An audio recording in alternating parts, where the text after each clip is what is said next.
Welcome to my new blog video. এই ব্লগে আমি দেখাবো আমি একটা নতুন মাইক আনবো। যেহেতু মাইকটা নতুন নয়, তবুও আমার কাছে ওটা নতুন, যেহেতু ওটা আমার কাছে প্রথমে আসবে। তো কালকে আমি যে ভিডিওটা বানিয়েছি, আমার ফার্স্ট ব্লগটা, ওই ভিডিওতে একটা মাইক করেছিলাম। ওই মাইকটার দ্বারা আমার এই পুরো ভয়েসটা একটা বিকট আওয়াজ শোনা যাচ্ছিল।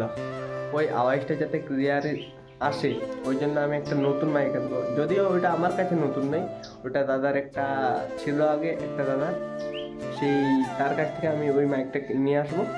ওই মাইকটা আনার পর আমি ভিডিও বানাবো আরও ভালো করে।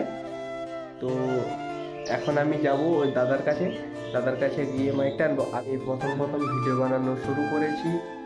আমি গ্রামের সবাইকার কাছে ক্যামেরা হাতে নিয়ে ভিডিও বানাতে পারবো না, একটু লজ্জা লাগবে যেহেতু নতুন। তো আমি যতটা পারবো চেষ্টা করব এই ভিডিওতে তুলে ধরার। তো চলো শুরু করি। আর পুরো ভিডিওটা তোমরা দেখবে, যদি ভালো লেগে থাকে লাইক, কমেন্ট, শেয়ার, সাবস্ক্রাইব করে দেবে এবং আমার ভিডিওগুলিকে খুব সাপোর্ট করো। চলো এখন যাওয়া যাক।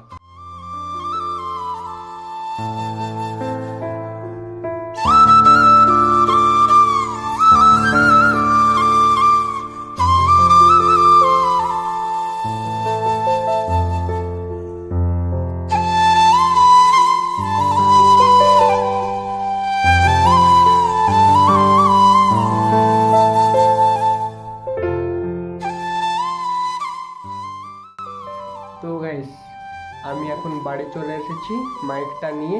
এই যে মাইকটা আমার হাতে দেখতে পাচ্ছ। তো আমি ওখানে কোনো রকম ভিডিও করতে পারিনি, কারণ দাদার দোকানে প্রচুর ভিড় ছিল, ওই জন্য লজ্জা লাগছিল, আর কোনো রকম ভিডিও অন করিনি, ফোন বার করিনি। তাই আমি ভাবলাম বাড়িতে গিয়েই ভিডিওটা অন করে তোমাদের এই মাইকটা দেখাবো, আর এর ভয়েস কোয়ালিটি কীরকম সেটাও দেখাবো আমি। তো চলো এখন। তো আমি এখন আমার এই নতুন মাইকটাতেই কথা বলছি, তোমরা এই কমেন্ট করে বলো এই মাইকটা কেমন আওয়াজটা শোনা যাচ্ছে। এই মাইকটা আমাকে দিয়েছে, এই মাইকটার নাম হচ্ছে বোয়া কোম্পানির একটা কোনো মাইক। ওই মাইকের নাম জানি কিন্তু মডেল কিছু জানি না। যাই হোক, এটা আমাকে দিয়েছে। থ্যাংক ইউ বর্ষদা এই মাইকটা আমাকে দেওয়ার জন্য। আর আমি আশা করছি তোমরা সকলে পুরো ভিডিওটা দেখেছো। এইখানে আমি আমার ভিডিওটা বা ব্লগটা শেষ করছি। তোমরা লাইক, কমেন্ট, শেয়ার, সাবস্ক্রাইব করো এবং ভিডিওগুলো খুব সাপোর্ট করো। দেখা হবে পরের কোনো এক ভিডিওতে। চলো এখনকার মতো আমি আমার এই ভিডিওটা শেষ করি। Bye bye.